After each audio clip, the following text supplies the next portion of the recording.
ಅಕ್ಷಯ, ಈ ಸಮಯದಲ್ಲಿ ಎಲ್ಲಿಗೆ ಹೋಗ್ತಿದ್ಯಾ? ಅದು ಹೇಳು ಅಕ್ಷಯ. ತಾತನ್ ನೋಡ್ಬೇಕನ್ನಿಸ್ತಿದೆ, ಅದಕ್ಕೆ ತಾತನ ಮನೆಗೆ ಹೊರಟೆ ಸರ್. ಸುಳ್ಳ ತುಂಬ ಅಂದವಾಗಿ ಹೇಳಿದೆ ಬಿಡು, ಇವಾಗ ನಿಜ ಹೇಳು.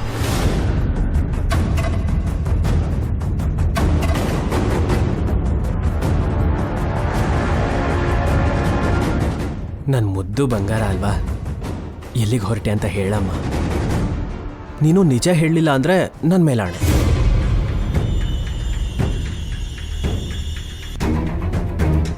ನೀವು ಮೇಡಮ್ ಸಂತೋಷವಾಗಿರ್ಬೇಕಂದ್ರೆ ನಾನು ಮನೆ ಬಿಟ್ಟು ಹೋಗಬೇಕು. ಅದಕ್ಕೆ ನಿಮ್ಮ ಕಣ್ಣಿಗೆ ಕಾಣಿಸ್ದಿರೋ ಹಾಗೆ ಅಷ್ಟು ದೂರ ಹೋಗ್ಬೇಕಂತ ಅಂದ್ಕೊಂಡೆ.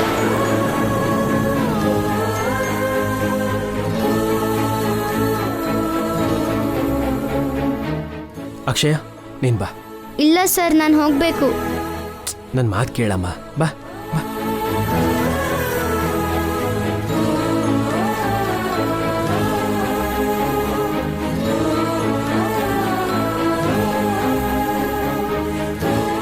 ಅವನಿ ಅವನಿ ಅವನಿ ಮೇಡಮ್ನ ಏಳ್ಸ್ಬೇಡಿ ಸರ್. ನೀನು ಸುಮ್ಮನಿರು. ಅವನಿ ಅವನಿ ಅವನಿ ಈಗಷ್ಟೇ ನಿದ್ದೆ ಬಂದಿತ್ತು ಬಾವ. ಇದೇನು ಅಕ್ಷಯ ಬ್ಯಾಗ್ ಹಿಡ್ಕೊಂಡಿದ್ದಾಳೆ? ನಾನು ಬರೋದು 1 ನಿಮಿಷ ಲೇಟ್ ಆಗಿದ್ದಿದ್ರು ನಾಳೆಯಿಂದ ಅಕ್ಷಯ್ ನಮಗೆ ಕಾಣಿಸ್ತಾನೆ ಇರಲಿಲ್ಲ. ಮನೇಲಿ ನಡೀತಿರೋ ಜಗಳಗಳಿಂದ ನಾವು ಕಷ್ಟಪಡ್ತಿದ್ದೀವಿ ಅಂತ ಮನೆ ಬಿಟ್ಟು ಹೋಗೋದಕ್ಕೆ ನಿರ್ಧಾರ ಮಾಡ್ಕೊಂಡಿದ್ದಾರೆ.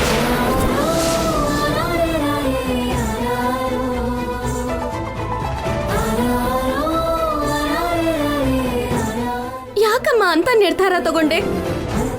ನೀನಿಲ್ಲ ಅಂದ್ರೆ ನಾವು ಸಂತೋಷವಾಗಿರ್ತೀವಿ ಅಂತ ಅನ್ಕೊಳ್ಳೋದು ನಿನ್ ಭ್ರಮೇನಮ್ಮ. ನೀನ್ ಹೊರಟೋದ್ರೆ ನಮಗಿನ್ನೂ ನೋವು ಹೆಚ್ಚಾಗತ್ತೆ. ನಿನ್ನಿಂದ ನಮಗ್ ಯಾವುದೇ ತೊಂದರೆ ಇಲ್ಲ. ನಿನ್ ಸ್ಥಾನ ಯಾವತ್ತಿಗೂ ಈ ಮನೇಲೆ. ನೋಡು, ಇನ್ನೊಂದ್ಸಲ ಇಂಥ ಯೋಚನೆನ ಮಾಡ್ಬೇಡ. ನಮ್ಮನ್ ಬಿಟ್ಟು ಹೊರಟೋಗ್ಬೇಡ, ಅರ್ಥ ಆಯ್ತಾ? ಸರಿ ಮೇಡಮ್.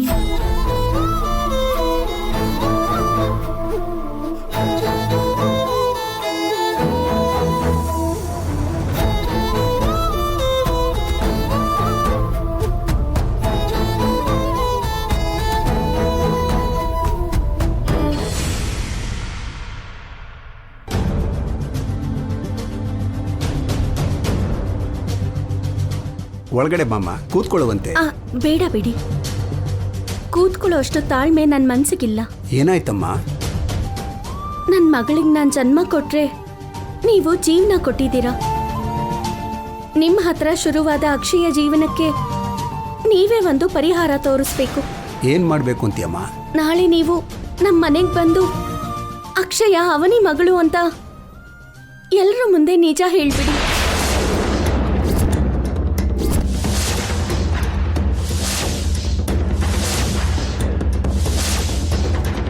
ಏನ್ ಹೇಳ್ತಿದ್ಯಮ್ಮ? ನೀವು ಕೇಳಿಸ್ಕೊಂಡಿದ್ ಕರೆಕ್ಟೇ.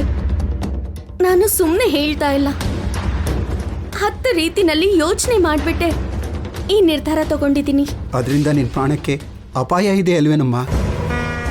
ಎಲ್ಲ ಗೊತ್ತಿತ್ತು ಇಂಥ ನಿರ್ಧಾರ ಯಾಕಮ್ಮ? ನನಗ್ ಪ್ರಾಣಾಪಾಯ ಅಂತ ನನ್ನ ಮಗಳಿಗೆ ದಿನ ದಿನ ಸಮಸ್ಯೆ ಎದುರಾಗ್ತಾ ಇದೆ. ನನ್ನ ಮಗಳ ನೋವನ್ನ, ಕಷ್ಟನ, ಕಣ್ಣೀರನ್ನ ನನಗಿನ್ನೂ ನೋಡೋದಕ್ಕಾಗ್ತಿಲ್ಲ. ಸಿಂಹಾಸನದ ಮೇಲೆ ಇರಬೇಕಾಗಿರೋ ಅದೃಷ್ಟ ಜಾತಕದವಳು ಇನ್ನೂ ಅನಾಥೆ ಹಾಗೆ ಜೀವನ ಸಾಗಿಸ್ತಾ ಇದ್ದಾಳೆ. ಹೂವಿನ ದಾರಿಯಲ್ಲಿ ನಡಿಬೇಕಾಗಿರೋ ದೊಡ್ಡ ವಂಶದ ವಾರಸ್ದಾರಳು ಇನ್ನು ಮುಳ್ಳಿನ ದಾರಿನಲ್ಲೇ ನಡೀತಿದ್ದಾಳೆ. ನನ್ನ ಮಗಳಿಗೆ ವಿಮುಕ್ತಿ ಸಿಗ್ಬೇಕು ನಾರಾಯಣರಾವ್ ಅವರೇ.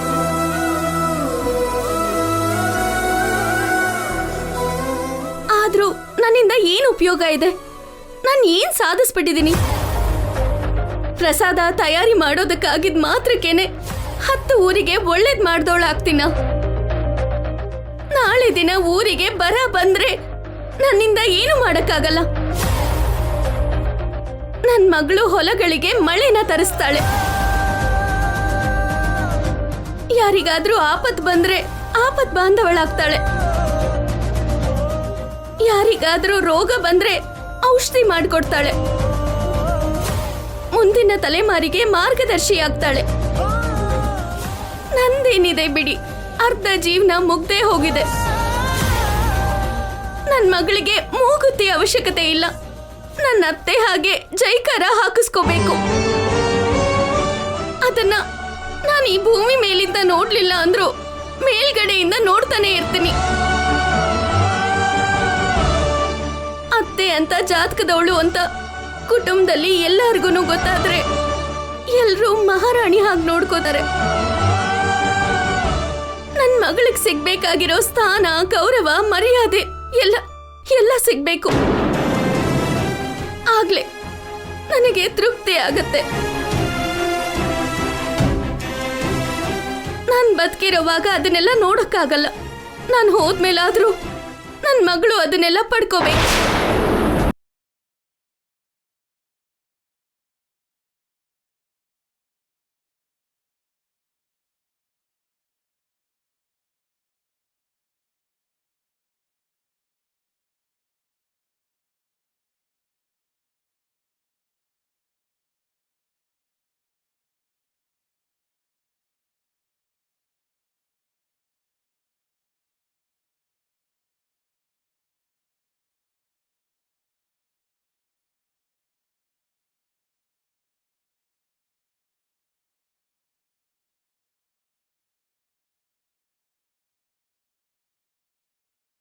ಹೇಳ್ಬಿಡ್ತೀನಿ ಬಿಡಮ್ಮ.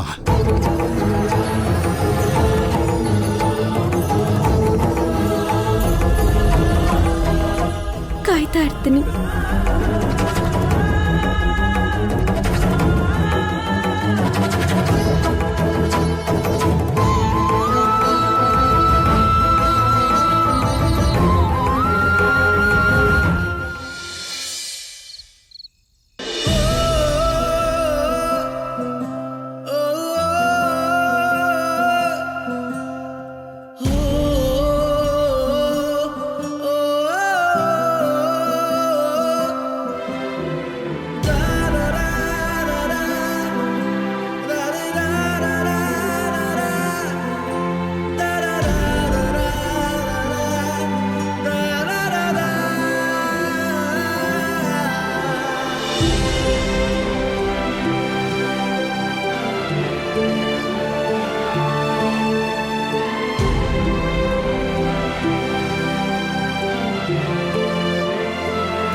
ಅವನಿ,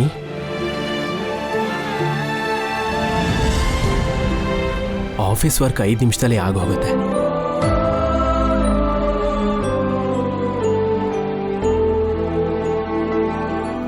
ಹಾ, ವರ್ಕ್ ಈಸ್ ಓವರ್.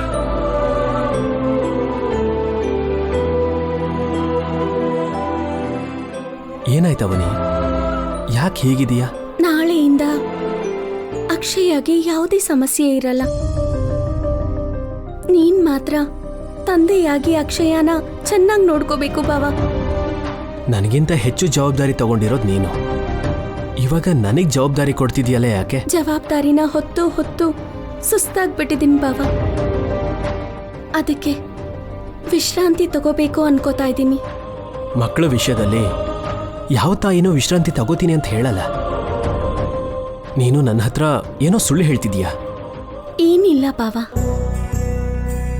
ನನಗೆ ಯಾವತ್ತಾದ್ರೂ ಆಗ್ಬಾರ್ದೇನಾದ್ರೂ ಆಯ್ತು ಅಂದ್ರೆ, ನಾನ್ ನಿನಗ್ ದೂರ ಆದ್ರೆ? ಅವನಿ, ನನ್ನ ಹತ್ರ ಹೀಗೆ ಹುಚ್ಚುಚ್ಚಾಗಿ ಮಾತುಗಳನ್ನ ಆಡ್ಬೇಡ. ತಾಯಿಯಾಗಿ ನಿನಗೆ ಪ್ರಾಣಾಪಾಯ ಇದೆ ಅಂತ ಅಕ್ಷಯನ ಮಗಳು ಅನ್ನೋ ವಿಷಯನ ನಾವು ಯಾರಿಗೂ ಹೇಳ್ತಿಲ್ಲ. ಹಾಗಾಗಿ ನಿನ್ಗೇನೂ ಆಗಲ್ಲ. ಇನ್ನೊಂದ್ಸಲ ಹೀಗೆ ಮಾತಾಡಿದ್ರೆ ಏಟ್ ಬೀಳುತ್ತಷ್ಟೆ. ಮಲ್ಗೋಣ್ವಾ? ನೀನ್ ಮಲ್ಕೋ ಬಾವ. ನಂಗೆ ಅಡ್ಗೆ ಮನೇಲಿ ಕೆಲಸ ಇದೆ, ಮುಗಿಸ್ಕೊಂಡು ಬರ್ತೀನಿ. ಅವನಿ, ನೀನ್ ಬರೋವರೆಗೂ ಕಾಯ್ತಾ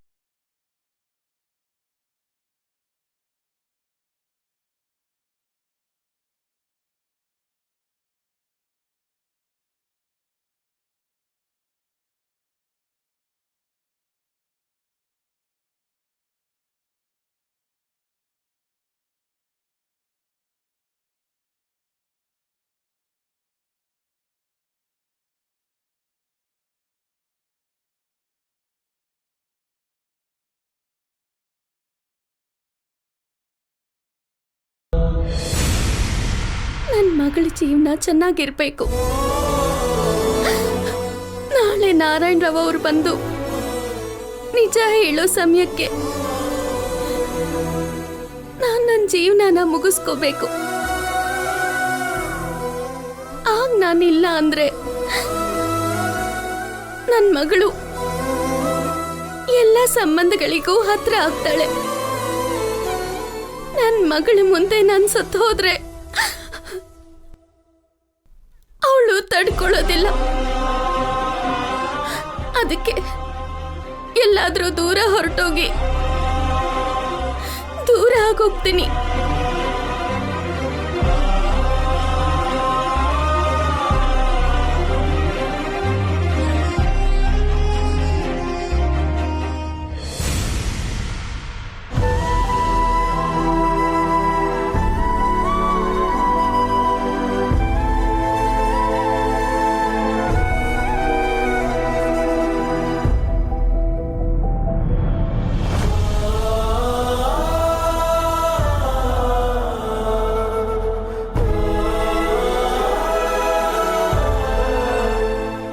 ಅನ್ನಪೂರ್ಣಾದೇವಿ, ನಾನಿವತ್ತು ನಿನ್ ಮುಂದೆ ಈ ಪರಿಸ್ಥಿತಿಯಲ್ಲಿರ್ತೀನಿ ಅಂತ ಯಾವತ್ತೂ ಅನ್ಕೊಂಡಿರ್ಲಿಲ್ಲ. ವಾರಸ್ದಾರಳಿಗೋಸ್ಕರ ಮನೆ ಹಿರಿಯರು, ಮಗಳ ಬಗ್ಗೆ ನಾನು ನನ್ನ ಭಾವ ತುಂಬಾ ಕಾಲದಿಂದ ಕಾಯ್ತಾ ಇದ್ವಿ. ನನ್ನ ಮಗಳು ಎಲ್ಲಿದ್ದಾಳೆ ಅಂತ ಗೊತ್ತಾದ್ರೂ ಆ ನಿಜಾನ ನಾನು ಹೊರಗಡೆ ಹೇಳೋಕ್ಕಾಗ್ತಾ ಇಲ್ಲ. ಅದ್ಭುತ ಜಾತಕದಲ್ಲಿ ಹುಟ್ಟಿರೋ ಈ ಮನೆ ವಾರಸ್ದಾಳಾಗಿರೋ ನನ್ನ ಮಗಳ ಜವಾಬ್ದಾರಿ ಎಲ್ಲ ನಿಂದೆ ತಾಯಿ.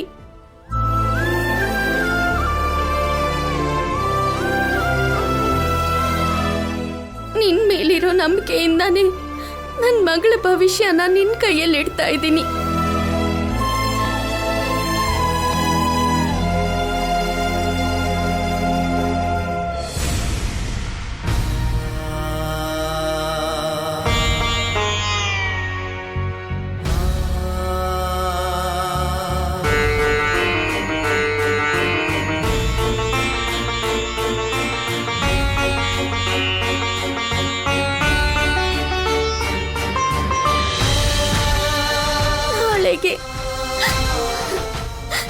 ಈ ಮನೆ ಜೊತೆ ನನಗೆ ಸಂಬಂಧ ಕಡ್ದು ಹೋಗುತ್ತೆ.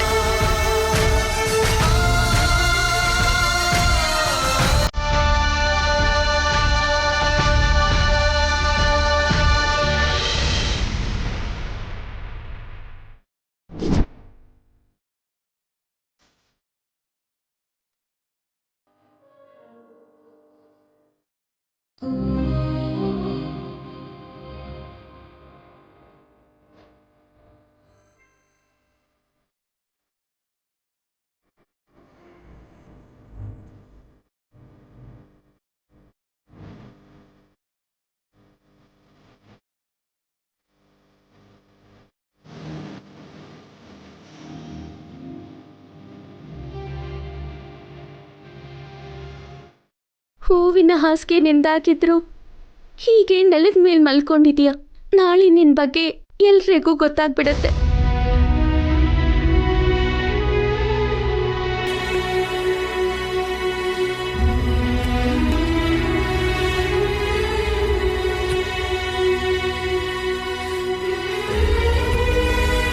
ಮೇಡಮ್, ನಿದ್ರೆ ಮಾಡಿಲ್ವಾ? ನಾಳೆಯಿಂದ ಪ್ರಶಾಂತವಾಗಿ ನಿದ್ದೆ ಮಾಡ್ತೀನಮ್ಮ. ನಿನ್ನ ನೋಡಬೇಕು ಅನ್ನಿಸ್ತು, ಅದಕ್ಕೆ ಬಂದೆ. ದಿನ ನೋಡ್ತಿದ್ದೀರಲ್ವಾ? ಕೊನೆ ಸಲ ನೋಡೋಣ ಅಂತ ಬಂದೆ. ಏನು? ಅದೇನಮ್ಮ, ನಿದ್ದೆ ಮಾಡೋಕ್ಕೆ ಮುಂಚೆ ಕೊನೆ ಸಲ ನಿನ್ನನ್ನು ನೋಡಬೇಕು ಅನ್ನಿಸ್ತು. ನಾಳೆಯಿಂದ ನಿನ್ನ ಎಲ್ಲರೂ ಮೆಚ್ಕೋಬೇಕು ಅಂತ ಅಮ್ಮನವ್ರ ಹತ್ರ ಕೇಳ್ಕೊಂಡಿದ್ದೀನಿ. ನೀನು ಆನಂದವಾಗಿರ್ಬೇಕು. ನಿನಗೋಸ್ಕರ ಯಾರು ಜಗಳ ಆಡಬಾರ್ದು. ಈ ಮನೇಲಿ ನಾನಿದ್ರು ಇಲ್ಲದೆ ಹೋದ್ರೂ ನಿನಗೆ ಯಾವುದೇ ಸಮಸ್ಯೆ ಆಗಬಾರ್ದು. ನೀವು ಯಾಕಿರಲ್ಲ? ಮಾತಿನ ವರ್ಷೆಗೆ ಹೇಳಿದ್ನಮ್ಮ. ನೀನು ಮಲ್ಕೋ.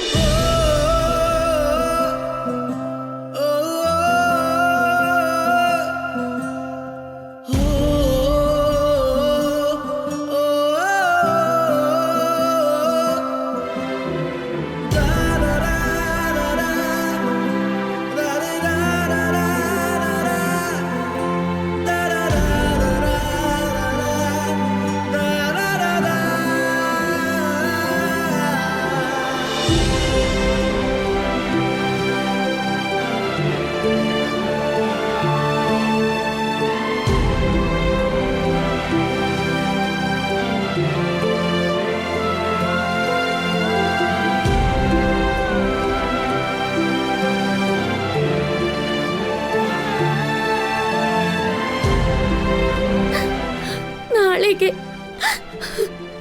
ನನ್ನ ಗಂಡ ಮಗಳಿಗೆ ದೂರ ಆಗ್ಬಿಡ್ತೀನಿ.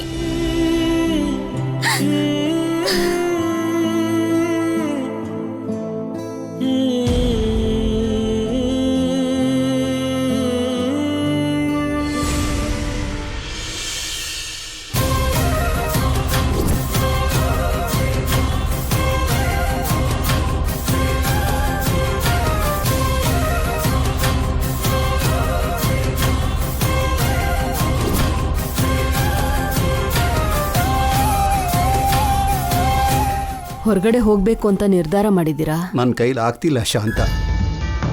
ಆದರೆ ಏನು ಮಾಡುವಂತೀಯ? ಅವನು ನನ್ನ ಹತ್ರ ಮಾತು ತಗೊಂಡಿದ್ದಾಳೆ. ಅಷ್ಟು ದೊಡ್ಡ ಗಂಡಾಂತರ ಇದೆ ಅಂತ ಹೇಳಿದ್ರು ಒಬ್ಬ ತಾಯಿ ಮಗಳಿಗೋಸ್ಕರ ಅಂತ ನಿರ್ಧಾರ ತಗೊಂಡಿದ್ದಾಳೆ ಅಂದ್ರೆ ಆ ತಾಯಿ ಮನಸ್ಸು ಎಷ್ಟು ದೊಡ್ಡದು ನೋಡಿ. ಅದಕ್ಕೆ ಹೇಳ್ತಾರೆ ಶಾಂತ, ತಾಯಿನ ಮೀರಿರೋ ದೈವ, ತಾಯಿನ ಮೀರಿರೋ ಸೈನ್ಯ, ತಾಯಿನ ಮೀರಿರೋ ಧೈರ್ಯ, ತಾಯಿನ ಮೀರಿರೋ ತ್ಯಾಗ ಮತ್ತೊಬ್ಬರ ಹತ್ರ ಇರಲ್ಲ ಅಂತ. ಇವತ್ತು ಅವನಿ ಮತ್ತೊಂದು ಸರಿ ಸ್ತ್ರೀ ಜಾತಿಗೆ ಆದರ್ಶವಾಗಿ ನಿಂತು ನಿರೂಪಿಸ್ತಿದ್ದಾಳೆ.